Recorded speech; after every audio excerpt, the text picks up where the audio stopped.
¿Sabían que el asma es una de las enfermedades crónicas más comunes en la infancia?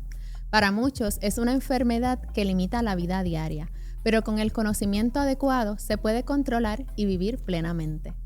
Bienvenidos a Conciencia, un podcast traído a ustedes por el Instituto de Salud Pública de Puerto Rico, porque la salud pública está en constante evolución y nosotros también. Esta temporada está dedicada a los profesionales de la salud y médicos primarios, quienes día a día son la primera línea de apoyo para nuestra población.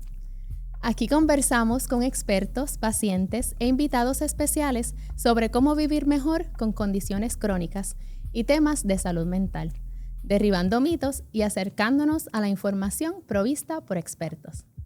Soy la doctora Marianjoli Ortiz y hoy, en este nuevo episodio, nos acompaña el doctor Wilfredo de Jesús Rojas, neumólogo pediátrico, quien de niño fue paciente de asma y convirtió esta experiencia en su vocación: ayudar a otros niños y familias en Puerto Rico. Además, es autor del libro Adiós Asma, una guía práctica para padres y cuidadores.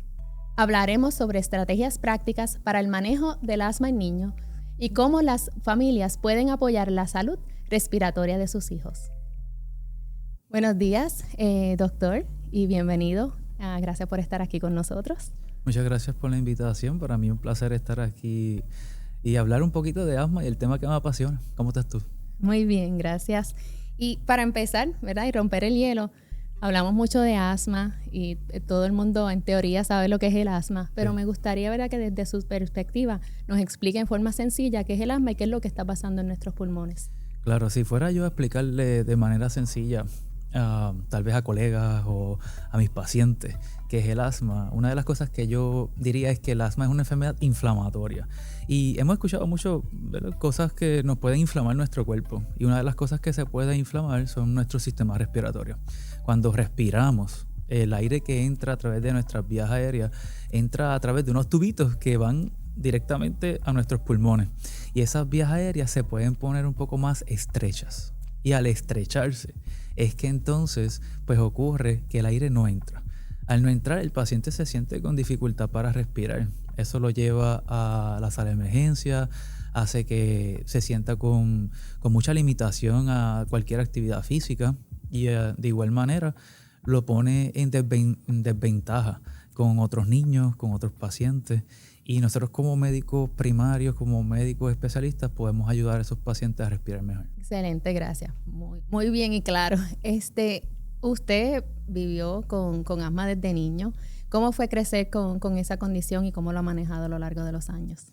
Qué bueno que dices vivió, porque una de las cosas que siempre me preguntan es si el asma mejora o se va a través de la vida, o si uno realmente se puede curar de asma. Y al mencionar que es una enfermedad inflamatoria, pues esa enfermedad se lleva con uno toda la vida. Al igual que la hipertensión, la diabetes, se puede controlar. Pero el asma, pues desde el momento en que los pulmones deciden ser asmáticos, pues muchas veces nos quedamos para siempre asmáticos. Entonces, pues sí, se puede manejar, se puede controlar y con medicación. Nosotros como pacientes de asma, pues estamos a riesgo de exacerbaciones respiratorias. Yo recuerdo de niño que me llevaba mucho a la sala de emergencia. Yo soy ahí bonito. Y una de las cosas que me pasaba es que mi mamá me llevaba al pediatra en Calley, porque en Ay Bonito pues no teníamos tanto acceso a tantos especialistas. Entonces pues inclusive en Calley ni en ninguna área de la región del centro de la isla teníamos, ¿verdad?, durante mi niñez un neumólogo pediátrico. Y pues mi pediatra, que fue mi médico siempre, pues fue quien me manejó de cierta forma el asma durante mis primeros años de vida. Los pacientes con asma pues desarrollan síntomas crónicos y necesitan medicamentos. La mayoría de ellos pueden tener una vida completamente normal, pero recuerdo de mi niñez que siempre había dificultades para tal vez hacer algún tipo de actividad física, tal vez no tenía mucha ausencia en la escuela porque tenía que estar en el médico. Y pues tal vez el tener un neumólogo pediátrico hubiese hecho una diferencia, no lo voy a saber, ¿verdad? Pero hoy día, pues, por lo menos en el área de central, pues nosotros, pues sí, les podemos dar apoyo a esos niños que tal vez en el pasado no tenían acceso. Qué interesante, me identifico mucho con lo que mencionas porque yo soy de Lares y ese reto del acceso, ¿verdad? Lo experimenté de niña y de hecho mi hermano pequeño creció y todavía, ¿verdad? Como bien usted dice, Sí. es paciente con asma, así que recuerdo esa salida de madrugada a las salas de emergencia y cómo era vivir con eso. Hay cierto, ¿verdad? Como que se puede pensar que el asma se desaparece, pero es que se controlan realmente. Claro. Y al controlarse, pues tal vez no necesitamos tantos medicamentos, pero pues luego a lo largo de la vida puede otra vez reaparecer. Tan reciente como hace 6 meses, pues yo tuve una exacerbación de asma en el cual me tocaba dar una conferencia para los pediatras de la comunidad en un centro de convenciones. Y fue la primera vez que pude dar una charla de asma específicamente con un ataque de asma. Wow. Porque a veces tenemos que hacer nuestra profesión también y dentro de que pude controlarme, pues me tocó ir a participar. Así que pues fue un poco retante, pero a la misma vez pues sentí que era mi compromiso llevar y dar mi ejemplo y dar, ¿verdad?, la información que ellos necesitaban.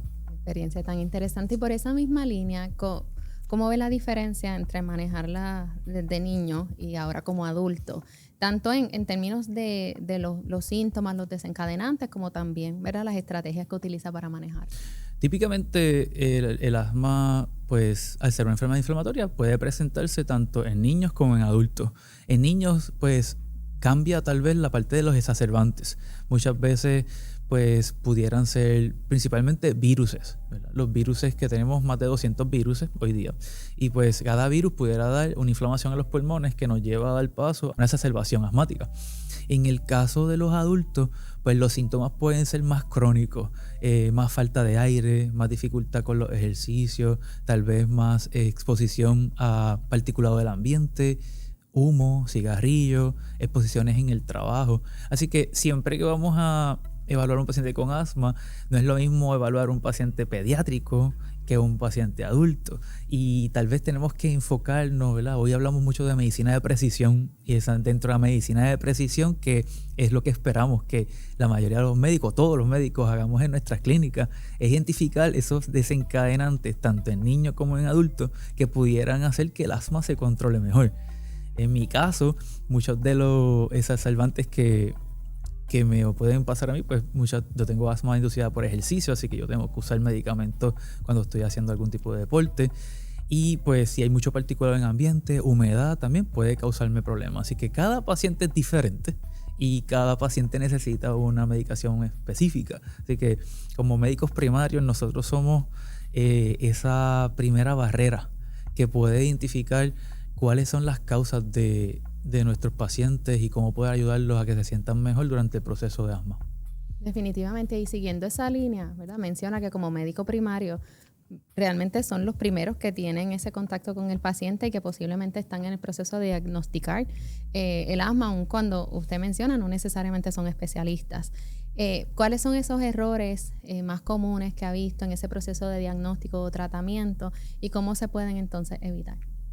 Sí, muchas veces aquí el médico primario yo pienso que es la estrella, es la persona que nos puede hacer los referidos a tiempo, es la persona que identifica que tiene un conocimiento mano a mano con el paciente, quien conoce al paciente en general.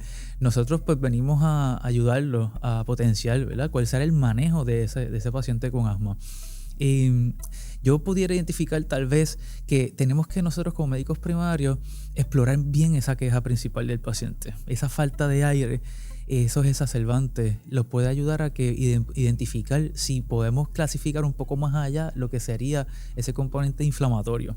Hoy hablamos de distintos tipos de asma. Existen asmas persistentes, asmas intermitentes. Entonces ya de cierta forma poder identificar ese paciente es sumamente importante. Segundo, la otra cosa que me interesa a mí y que pudiéramos tal vez hablar un poco más es el hecho de que el médico general o el médico primario tal vez no tiene herramientas para poder identificarlo, así que se hace un poquito más difícil desde el punto de vista de tecnología.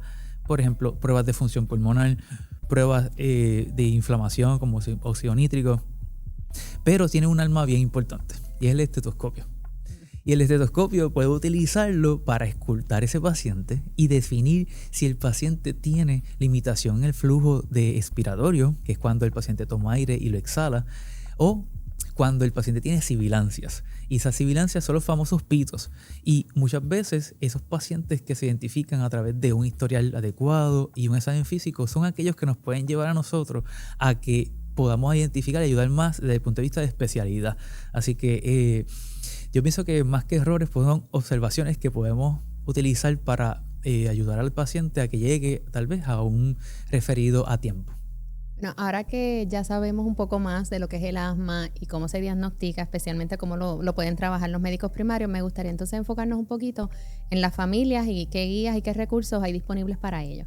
Entiendo que basada en esa experiencia que usted tiene tanto como profesional de salud como paciente, desarrolló un libro precisamente para que sirva de guía. ¿Nos puedes hablar un poquito más de eso y cómo surge la inspiración para trabajarlo? Claro, una de las cosas que me tomó de sorpresa cuando regreso a Puerto Rico era que pues, para mí es bien importante la educación para mis pacientes y buscando tal vez herramientas, tal vez en línea, documentos impresos que pudiera mis pacientes leer en español específicamente, pues no había mucho y de las pocas cosas que había tal vez no estaban en un contexto cultural apropiado. Entonces pues en el 2023 me di a la tarea de ir poco a poco desarrollando algunos pequeños capítulos que pudieran de cierta forma explicar en conceptos sencillos lo que es el asma, cómo se trata, qué recursos tenemos, qué hacer durante una exacerbación. Y de ahí pues surgió la idea de este pequeño libro que se llama Adiós Asma y te titula Una guía sobre el asma para el paciente y su familia, tomando en cuenta pues las necesidades de nuestra población.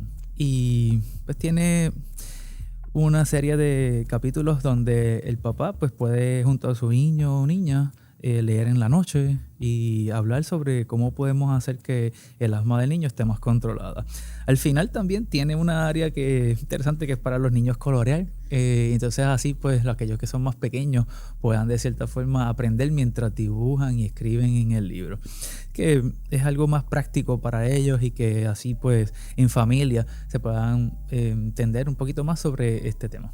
Me encanta que usted es el personaje del libro y siento que es bien bonito porque lo hace más cercano, ¿verdad? A veces vemos nuestros médicos como distantes, pero el proyectarse de esa manera, ¿verdad? Como paciente y como personaje del libro me parece que fue muy acertado. Le puse Adiós Asma porque como hablamos anteriormente, el asma se puede ir, pero no necesariamente se va completo. Puede regresar en cualquier momento. Nos dice adiós por un ratito y regresa.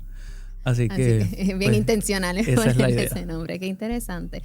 Y entonces hablando de los consejos que tiene en el libro, quizás podemos abundar un poquito.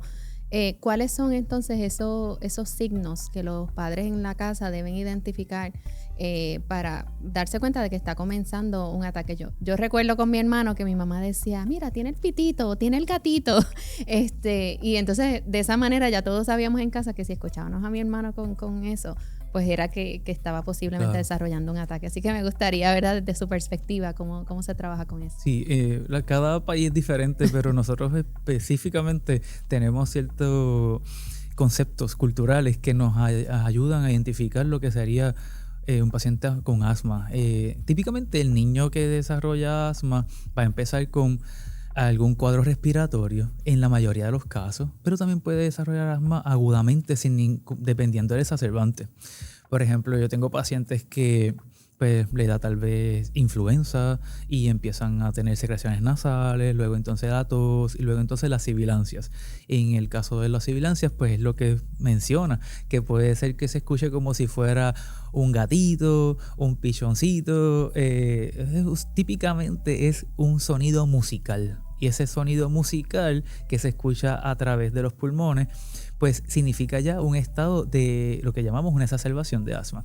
El niño puede empezar a tener dificultad para respirar, tanto por nariz y boca, buscando aire, a presión en el pecho, sentir como que su pecho no le entra aire y se lleva las manos al pecho, puede empezar a tener retracciones.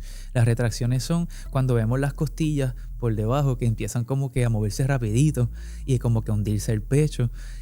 También entonces el niño en casos más extremos pudieran ponerse los labios y las uñas azulosas, y eso ya son señales que tenemos que rápidamente movernos a la sala de emergencia mientras vamos activando el plan de acción. Y el plan de acción no es otra cosa que un documento que se discute tanto con su médico primario o con su especialista, en el cual define cuáles son los pasos 1, 2, 3, 4 y 5 que vamos a hacer durante un evento de asma. Porque tenemos medicamentos que son de rescate y tenemos medicamentos que son de mantenimiento. Y pues el papá, junto con su niño, van por ese plan de acción. En el caso de que el niño estuviera en la escuela, pues también tiene un plan de acción escolar. Y todo eso pues lo tenemos como parte de esta herramienta educativa en nuestro libro Adiós Asma. Me gustaría abundar un poquito más en eso, ¿verdad? En el momento que menciona que debe haber un plan también para la escuela, ¿qué les recomienda a los papás y cómo deben trabajar eso con el personal escolar para que entonces si el ataque le da en la escuela y fijarse, ¿verdad?, en cuáles pueden ser esos desencadenantes? En la escuela es uno de los lugares donde más ataques de asma podemos encontrar. Primero, que el niño pasa bastante tiempo durante el día en el plano escolar, que la mayoría de ellos pues pudiera ser que el exacerbante puede ser que ese día pintaron la pared de la escuela, puede ser que cortaron la grama, puede ser que limpiaron con algún detergente fuerte, o puede ser que había mucho polvo del Sahara ese día. Así que por eso cada escuela, bajo la regulación del Departamento de Salud y el Departamento de Educación, debería tener una enfermera escolar. Y esa enfermera escolar identifica cuáles son los pacientes que tienen asma durante el proceso de matrícula. Y se le brindan unos documentos específicos para que lleve tanto a su médico primario como a su médico especialista. Y pues se llenen, se completen, se definan cuáles son sus medicamentos de rescate, cuáles son sus medicamentos de mantenimiento y qué va a hacer en caso de un evento de asma en el plantel escolar. También si el paciente va a utilizar algún tipo de medicamento durante el horario de educación física, que pues sabemos que también el ejercicio puede ser un exacerbante de asma. Y pues ahí pues se establecen cuáles son las reglas y típicamente eso ayuda a prevenir que el paciente tenga que ir a sala de emergencia o si fuera necesario hasta activar el 911 para que entonces venga a buscar el paciente, en lo que los padres o los cuidadores pueden llegar entonces a continuar la atención de ese menor. ¿Podrías entonces abundar un poco más en los medicamentos? Mencionaste que está el de rescate y está el de mantenimiento. ¿Cómo se debe trabajar con cada uno? ¿Cuál es la función de cada uno de ellos? Claro, anteriormente las guías establecían que teníamos que tener un medicamento de rescate y uno de mantenimiento. Hoy día las guías también han evolucionado, como todo en la medicina, y hoy día también se pueden utilizar medicamentos combinados, donde en la misma pompa, que nosotros conocemos los medicamentos como pompas, pues tiene tanto el medicamento de rescate como el medicamento de mantenimiento en el mismo envase, o en el mismo frasco. Entonces, pues una de las cosas que podemos utilizar es, depende, si su hijo tiene medicamentos separados, porque todavía es muy pequeño, pues se pueden utilizar por separado los medicamentos de rescate hasta cada 4 horas, cuando el niño tenga una exacerbación de asma, y sus medicamentos de mantenimiento 2 veces al día. Cuando el medicamento es combinado, pues entonces se utiliza hasta por la mañana y por la noche, y si tuviera exacerbaciones durante el periodo del día también pudiera utilizarlo adicionalmente. Estos medicamentos tienen 2 funciones. La primera función es broncodilatación. La broncodilatación no es otra cosa que abrir esas áreas del pulmón que están pequeñas, las vías aéreas, y entonces a permitir que el aire pase más fácil a través de esos pequeños tubos. Y segundo, la segunda medicación va a ser entonces el medicamento antiinflamatorio. Y en ese momento el medicamento antiinflamatorio lo que va a hacer es bajar esa inflamación para que entonces no siga perpetuando la exacerbación de asma. Hay muchísimas marcas, muchísimos medicamentos en el mercado, pero en esencia esos 2 son los más importantes, y en el caso de que son medicamentos combinados, pues entonces es uno solo. Excelente. Hablando de su experiencia trabajando con niños, con familia, ¿Tiene algún caso particular que nos quiera compartir? Y pensando, ¿verdad?, que nos están escuchando médicos primarios que muchas veces se tienen que enfrentar a estos casos. ¿Qué ha aprendido tal vez de esos casos o de un caso en particular que pueda entonces compartir con otros profesionales? A mí me vienen a la mente varios casos. Típicamente son casos en donde tal vez lo más difícil era encontrar el exacerbante. Porque yo te puedo dar todos los medicamentos que existen. El problema no es ese, porque el medicamento tiene un rol, pero el rol principal es encontrar qué le causa a ese paciente que su asma se descontrole. Y me surge, por ejemplo, en Calley tenemos distintas variedades de árboles y pues en el caso de este paciente seguía enfermándose, seguía viendo la sala de emergencia, por más medicamentos que seguíamos escalando la terapia, no veía un control total. Y cuando exploramos más de profundidad, era un árbol que crecía con muchas flores en la parte de atrás de la casa. Tan pronto pues pudimos hacer, ¿verdad?, una poda de ese árbol y mantenerlo controlado, pues el paciente mejoró mucho. De otra forma también me ha pasado que los exacerbantes típicamente pues pueden ser en la noche. Y una de las cosas que me decía a los papás es que yo nada más hago que le hacerle cosquillas al niño y se empezaba a toser y pues muchas veces las emociones pueden ser un exacerbante. Y pues en ese caso también pues si limitamos tal vez algunos tipos de actividades, tal vez mostrar cariño de otras formas y no necesariamente hacer cosquillas a un nivel que el niño empieza a sentirse mal, pues también pudiéramos identificar. De igual manera, me han tocado pacientes que se van en exacerbaciones de asma por bullying en la escuela. Esas emociones donde me siento demasiado triste también puede desencadenar un evento de asma. Inclusive echando gasolina en la gasolinera. El olor de la gasolina puede llevarme a un paciente a tener asma.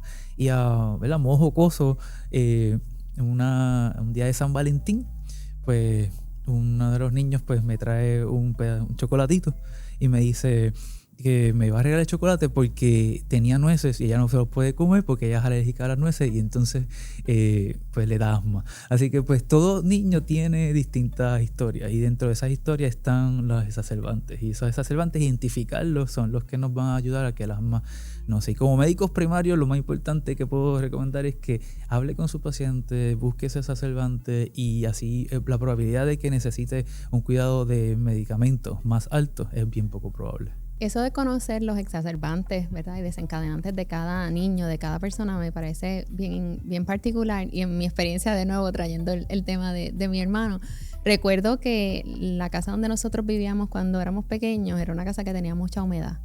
Y en un momento pues nos mudamos de casa y pudimos ver la diferencia en cómo él fue mejorando y los ataques entonces eran menos frecuentes, eran menos fuertes, simplemente por haber eliminado el factor de la casa, como usted menciona, ¿verdad?, en los casos del árbol. A veces es algo así, no necesariamente todo el mundo puede coger las cosas y mudarse de casa si es algo si ese es el factor, ¿verdad? Así que me gustaría entonces que pudiéramos quizás hablar un poco de esas estrategias, hábitos y estilos de vida que pudieran implementarse para manejar el asma. Claro, tomando en cuenta que en Puerto Rico, si no tenemos polvo del Sahara, tenemos muchos cambios de clima, particulado del ambiente, hongo, así que todo el año en Puerto Rico pudiéramos tener un exacerbante. Así que siempre hay exacerbantes que nos hacen más daño que otros. Pero sí, los cambios de temperatura drásticos son pues una de las exacerbaciones también que pueden ocurrir.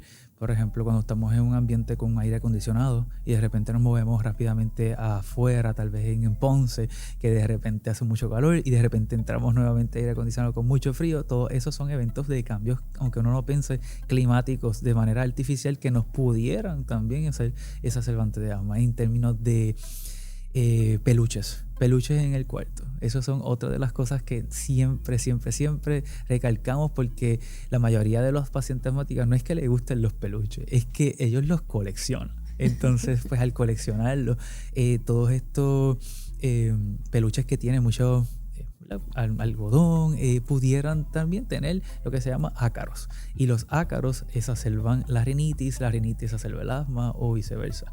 Entonces pues siempre los orientamos de que podemos hacer unos cambios específicos en el hogar, mantener tal vez un control de temperatura adecuada, si es posible tener es eliminar todos los peluches, tal vez mantener la casa limpia, mantener un ambiente pues dentro de lo que podamos, ¿verdad? De control tanto de particulado en general. Hablemos de los mitos. En Puerto Rico hay diversos mitos sobre el asma y me gustaría que entonces me hablara un poquito cuáles son esos más comunes y si son ciertos o no. Ciertamente en Puerto Rico tenemos una variedad de mitos relacionados a los pacientes asmáticos, específicamente en niños. Típicamente cuando somos padres y cuidadores tratamos de proteger a nuestros niños a que no se mojen, que si está afuera hace calor o hace frío, que si toma sereno, todas esas cosas pues son exacerbantes de asma y a veces pues los aguantamos y a veces pues no es que eso sea el problema es que tal vez no estamos controlados. El mito que yo más escucho en mi oficina es el hecho de que no lo dejan hacer deporte porque le va a dar un ataque de asma. Y ciertamente el deporte o el ejercicio, la actividad física pudiera ser un exacerbante de asma, pero si un paciente está controlado, puede hacer todas las actividades físicas que quiera. Hoy día existen atletas élites que pueden utilizar sus medicamentos y controlarse y participar en las Olimpiadas. A ejemplo, yo soy corredor y yo hago medios maratones, 10 kilómetros, distintas distancias, y una de las cosas que pues siempre me mantengo con mis medicamentos y puedo hacer. A mí una de las cosas que me motivó a meterme esto de la carrera era para hacer ejemplo a mis pacientes, porque yo como paciente asmático quiero que ellos también vean en mí que pueden hacer deporte y pueden hacer lo que ellos deseen. Me encanta eso de ser ejemplo, ¿verdad? Y bueno, volvemos a esa conexión con los pacientes. Hay muchos métodos, diferentes estrategias para ir trabajando el asma y me gustaría que nos enfocáramos en lo que son los avances tecnológicos, los avances médicos y cómo entonces estos ayudan a manejar el asma. Hoy día también, aparte de los medicamentos que hablamos sobre las pompas de rescate, las pompas de mantenimiento, también hoy día han salido nuevos medicamentos, por ejemplo, biológicos. Son medicamentos que son un paso más allá, que ya en el caso de los pacientes que se han definido como asmáticos neutrofílicos o asmáticos eosinofílicos. Y cuando hablo de esas dos distinciones, estamos hablando de si un paciente es asmático más alérgico o un asmático no alérgico. Y hay medicamentos dirigidos a cada uno de esos tipos de asma. Se llaman medicinas biológicas, típicamente son inyectables y se utilizan tal vez con cierta frecuencia, cada 4 semanas, cada 6 semanas, y ayudan a tener un control junto con tus medicamentos de mantenimiento. Esas son tecnologías nuevas accesibles. La mayoría de los pacientes con asma son pacientes que son asistidos por tecnología, y ese concepto es importante que como médicos primarios lo tengamos bien en cuenta, porque no es solamente darle una pompita y que la busquen en la farmacia, es que nosotros también tenemos que orientarlos del uso de una cámara espaciadora, de la técnica de utilizar el medicamento, de cuándo se lo va a administrar, de cómo se lo va a administrar, porque de lo contrario, pues por más medicamentos que yo tenga en mi casa y no los uso o no los uso de la manera correcta, pues no vamos a tener control de asma. Así que nuestros pacientes también tienen tecnología como para medir su función pulmonar en la casa. Hoy día tenemos muchos accesos, telemedicina en el hogar, que podamos entonces monitorear ese paciente en el hogar de cómo está su función pulmonar. Ellos participan por lo menos anualmente a evaluar su capacidad respiratoria. Y todo eso son tecnologías que están disponibles hoy al alcance, y aquí en la isla, en nuestras clínicas y en las clínicas de muchos neumólogos pediátricos en Puerto Rico, tenemos acceso a ellos y deberíamos utilizarlos. Me encanta. Para ir ya cerrando, ¿cuáles son esas últimas recomendaciones que les quiera dar a los médicos primarios, a los profesionales que nos escuchan, inclusive a las familias desde su punto de vista como paciente, pero también como médico primario? Como médico primario, yo tal vez creo que la recomendación sería tal vez identificar bien esos pacientes, hablar con ellos, examinarlos correctamente, y cuando ya el paciente vemos que no mejora con unas terapias básicas, considerar referirlo, porque pues como hablamos, estas tecnologías nos pueden ayudar a caracterizar mejor el asma que puede ser moderada o severa, y en vez de no darle ese seguimiento a esos pacientes desde un punto más, ¿verdad? Cuando te necesitamos tal vez a un especialista, poder hacerlo de manera multidisciplinaria. Hoy día el asma no se trabaja solamente con el médico primario o el especialista, muchos de ellos tienen que ser referidos a doctores que se especializan en el sueño, porque también hay una correlación con lo que sería apnea de sueño. Y la otra cosa que también debemos involucrar siempre es el nutricionista. ¿Por qué? Porque muchos de los pacientes en Puerto Rico, aparte de asmáticos, también pueden tener problemas de sobrepeso. Y todo se combina. Y al tener sobrepeso, tampoco se controla el asma. Así que, desde el punto de vista como consejo, sería buscar un enfoque multidisciplinario para poder entonces hacer que nuestros pacientes tengan ese control. Desde el punto de vista de paciente, tal vez mi consejo sería dialogue con su médico, consiga su especialista, trate de darle ese enfoque más personalizado a su condición, busque su exacerbante, cree su calendario de síntomas, monitoree su función pulmonar y ante la duda, si usted cree que está pasando por una exacerbación de asma, visite la sala de emergencia antes de que el asma pues sea ya un proceso que no tenga tratamiento y nos pueda llevar a otras complicaciones. Así que conozca su asma y conozca a su médico que le va a ayudar en el proceso. Gracias, eso es excelente. En resumen, es conocer su propio cuerpo, escuchar, ¿verdad?, lo que nos dice nuestro propio cuerpo y prevenir. Así que gracias. Lamentablemente hemos llegado al final de esta conversación tan interesante. Le agradezco por todos los consejos que nos has dado, por también traer la perspectiva desde tu vida personal, que eso no es siempre es fácil hablarlo y yo creo que ha sido de mucho valor para las personas que nos escuchan, tanto para los médicos como para los pacientes. Así que para recapitular, ¿verdad?, me gustaría enfocarme en 3 cosas que hemos aprendido hoy del doctor Wilfredo de Jesús Rojas. Primero que nada, el asma es una condición que es para toda la vida. Así que muchas veces empieza cuando somos niños, pero durante el resto de la vida vamos a tener que aprender a manejarlo. Así que ese es el segundo punto bien importante. Hay que aprender a escuchar nuestro cuerpo, a reconocer cuáles son esos desencadenantes y a tener un plan tanto en nuestro hogar como con nuestro médico, como en nuestra escuela o el ambiente donde nosotros estamos para poderlo manejar de forma efectiva. Si es así, vamos a poder tener una vida normal y una vida fructífera, inclusive, ¿verdad?, poder ser atletas élites. Y por último, es una condición que está asociada con todos los aspectos de nuestra vida. Puede ser que las emociones, otras enfermedades crónicas que tengamos o diferentes aspectos de hasta donde nosotros vivimos, el ambiente en el que estamos, pueden causar que tengamos un ataque de asma. Así que hay que trabajarlo desde una forma multidisciplinaria, integral, considerando todos nuestros aspectos de la vida para poder ser mucho más exitosos. Así que gracias por habernos acompañado en este episodio. Este espacio es para ustedes, los profesionales de la salud que nos escuchan y la comunidad que nos sigue. Les invitamos a darle like, a compartirlo y seguirnos en nuestras redes sociales. También pueden visitar paralasaludpublica.org, donde encontrarán recursos gratuitos y descargables para apoyar su trabajo y bienestar. Nos vemos en el próximo episodio.